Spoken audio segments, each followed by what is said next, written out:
Hello members. अब देखो यहां पे बहुत सारे स्टॉक डिस्कस करने वाले हैं। सेंको गोल्ड नीचे क्यों गया?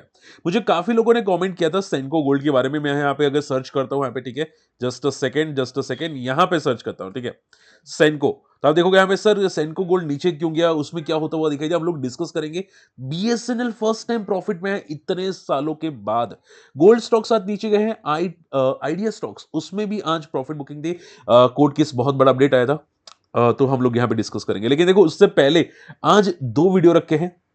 ट्रंप ने मार्केट को डुबा दिया, ठीक है। ट्रंप के स्टेटमेंट की वजह से मार्केट में काफी बड़ी गिरावट आती हुई दिखाई दी। और देखो जब तक जो ट्रंप कुछ ना कुछ बोल रहे हैं ना, वो थोड़ा नेगेटिव हो सकते हैं। तो आप ये समझो आने वाले 2-3 महीने थोड़े से, जब तक ये होते हैं ना, नए नए कोई भी आते हैं ना प्रेसिडेंट, तो थोड़ा सा रिस्की होता है 2-3 महीने। तो मैंने थोड़ा बहुत डिटेल डिस्कस किया, जाके चेकआउट कीजिएगा। और मैंने ट्रेड कैसे किया था आज, ठीक है, निफ्टी में और मैंने स्टॉक्स में क्या ट्रेड किया था फॉलिंग मार्केट में, सेटअप्स आपको बताने की कोशिश की सीखने के लिए। अगर आप इंटरेस्टेड है तो जाके जरूर सीख सकते हैं, ठीक है। तो मेरे सेटअप्स है, अगर इंटरेस्टेड है, ठीक है, तो ऐसे वीडियोस में लाता रहूंगा। लेकिन मुझे कम से कम आपके कमेंट्स चाहिए और 150 प्लस लाइक चाहिए। अगर इंटरेस्टेड है तो मुझे कमेंट जरूर कीजिएगा और ये वीडियो देखना मिस मत कीजिएगा। चलिए फटाफट बात करते हैं यहाँ पे। देखो ऐसे फॉलिंग मार्केट में अगर आप नहीं सीख रहे हैं ना, तो आपको सीखना जरूर चाहिए। तो एक बार जाके चेकआउट कीजिए।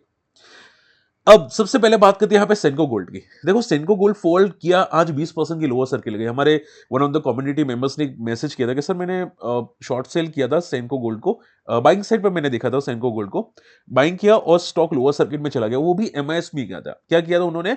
स्टॉक चला गया लोअर सर्किट, ठीक है, लोअर सर्किट में चला गया। यहां पे लोअर सर्किट में एमआईएस किया था बाइंग साइड पे, यानी कि उनको ये लगा था कि वापस रिकवर करेगा और प्रॉफिट देगा इंट्राडे में, लेकिन वो चला गया लोअर सर्किट में, ठीक है। इसका मीनिंग क्या हुआ कि कल मंडे को गैप डाउन ओपन हो सकता है। अगर गैप डाउन ओपन हुआ तो इनका एमआईएस की पोजीशन पहले तो वो स्क्वायर ऑफ नहीं हुई। क्यों? क्योंकि कोई भी सेलर नहीं था जिसकी वजह से स्क्वायर ऑफ हो सके। तो मंडे को अगर गैप डाउन ओपन हुआ तो उनका डबल लॉस होगा प्लस पेनल्टी लगेगी, ठीक है। तो जो लोग सर्किट वाले स्टॉक्स में मतलब कुछ भी करते हैं ना, केयरफुल है ना।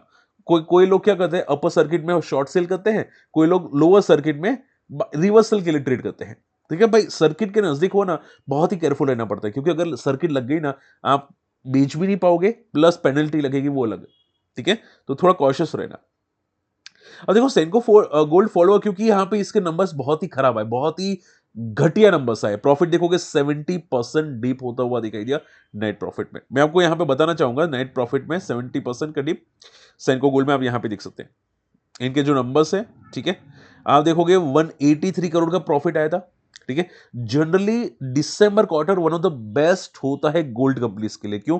लोग दिवाली पे खरीदारी करते हैं, फिर बाहर जाते हैं, आउट ऑफ इंडिया, सूरत, मतलब बहुत सारी जगह पे जाते हैं लोग, खरीदारी करते हैं, लगन सीजन होती है। तो दिसंबर क्वार्टर देखोगे हर बार इसका दिसंबर क्वार्टर अच्छा आए हैं, हर बार अच्छा है और ग्रोथ हुई है। लेकिन इस टाइम पे डबल डाउनग्रेड आया है रिजल्ट। तो भाई ये पैनिक रिएक्शन तो आना ही था, डेफिनेटली आना था, ठीक है।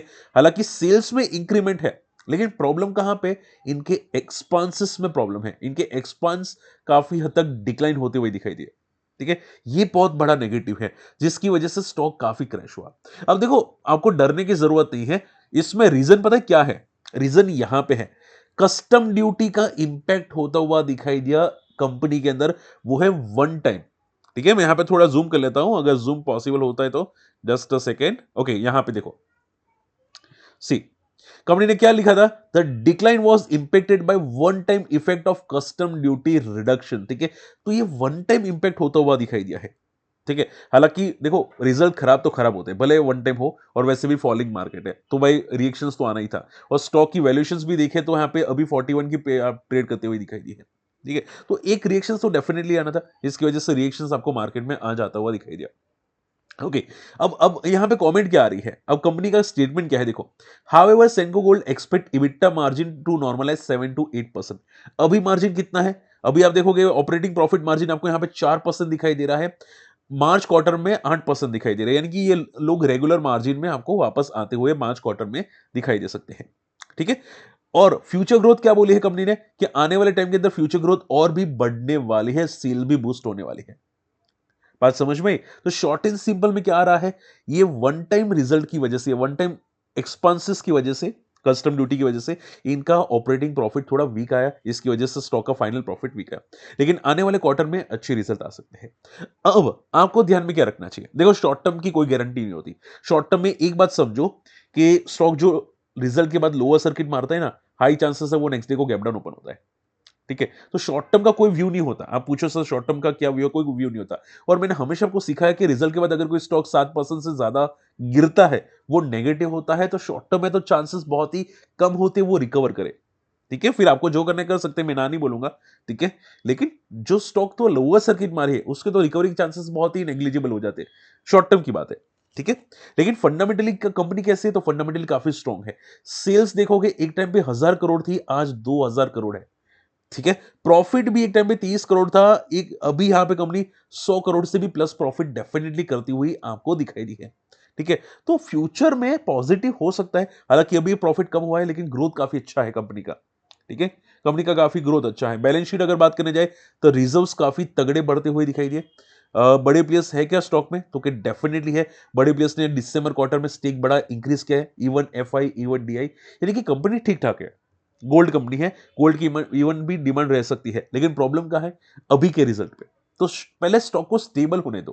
ठीक है, पहला स्टॉक स्टेबल हो जाए, शांति से बैलेंस कर ले, उसके बाद सोचो कि आपको करना क्या है। बात समझ में आई? तो हमेशा कंपनी रिएक्शंस करता है रिजल्ट की वजह से। ओके, सेकंड स्टॉक की बात करें जो यहाँ पे दीपक नाइट्रेट, उसके भी रिएक्शंस नेगेटिव है। 10% की लोअर सर्किट मारी, क्यों? क्योंकि खराब अर्निंग आते हुए दिखाई दिए। अब जिनने अर्निंग नहीं देखे, यहां पे देख लो दीपक नाइट्रेट के रिजल्ट में आप देखोगे इसने भी काफी तगड़ा प्रॉफिट डिक्लाइन किया है। लास्ट ईयर 300 करोड़ था, अभी तो 169 करोड़। ठीक है, सेल्स में भी डिक्लाइन है, सेल्स में तो कोई जंप ही नहीं है। पहले 1700 करोड़ की सेल करा था, आज 1900 करोड़ की सेल करा है, तो सेल्स में भी कोई ग्रोथ नहीं है तगड़ा। ठीक है, इवन प्रॉफिट डिक्लाइन है। ठीक है, तो ग्रोथ नहीं है कंपनी में, और year to year quarter to quarter decline है, तो खुद सोचो पनिश करेगा कि नहीं मार्केट? सिंपल रूल है, पनिश करेगा। ठीक है, मार्केट किसको पनिश नहीं करता। अगर मार्केट पॉजिटिव होता, मान लो मार्केट पॉजिटिव होता, ट्रेंडिंग होता, मोमेंटम 26-27 हजार का मार्केट करता, तो भी ये स्टॉक फॉल करता। क्यों? क्योंकि इसमें ग्रोथ ही नहीं है, बड़े प्लेयर एग्जिट ही कर लेंगे।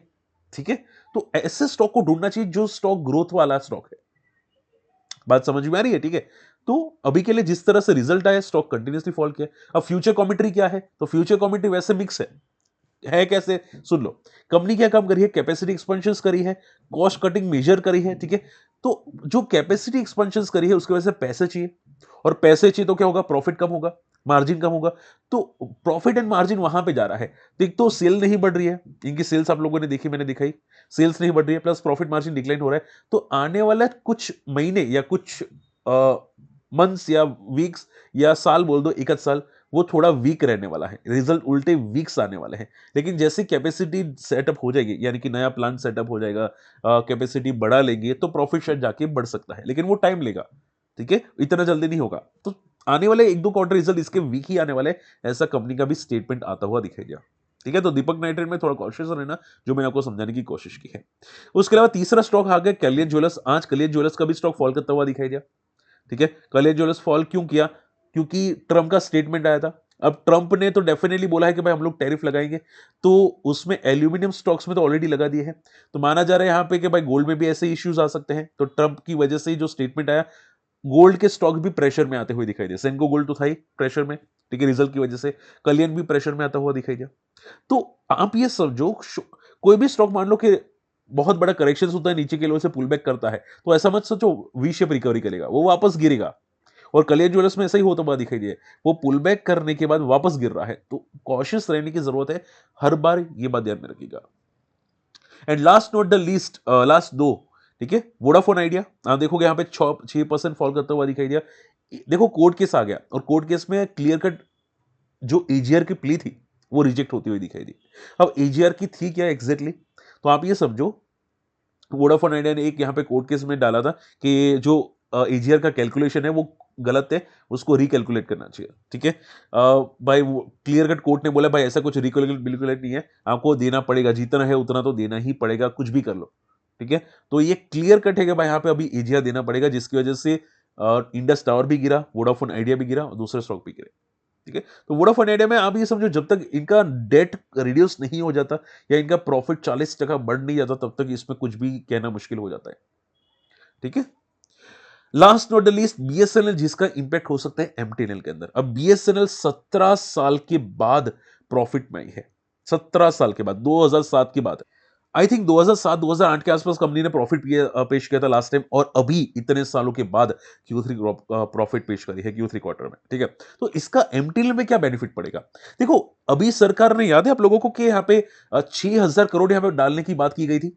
ठीक है। उसमें 4G नेटवर्क का एक्सपेंशन था। उसमें एमटीएनएल को भी यहाँ पे साल भर का अल्टीमेटम दिया था कि उनको भी काफी तक प्रोग्रेस करना होगा। ठीक है। क्योंकि उनके अभी भी क्लाइंट्स है, ऐसा नहीं क्लाइंट्स नहीं है, कभी भी क्लाइंट्स है।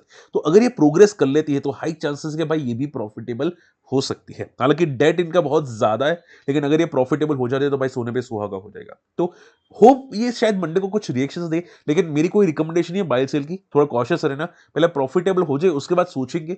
लेकिन ये न्यूज डेफिनेटली एमटीएल पे मंडे इंपैक्ट कर सकती है। अब कितना करेगी वो कहना मुश्किल है, लेकिन ये न्यूज इंपैक्ट हो सकता है। चलिए, आई होप आज का वीडियो पसंद है। वीडियो शेयर जरूर कीजिएगा। मैं एटलीस्ट आप लोगों से 150 प्लस लाइक चाहता हूं, तो जरूर लाइक कर दीजिएगा एंड कमेंट जरूर कीजिएगा। और आपके कोई कलीग है जिसमें ये स्टॉक्स उनके बारे में जानना है तो डेफिनेटली उनको शेयर कर सकते हैं।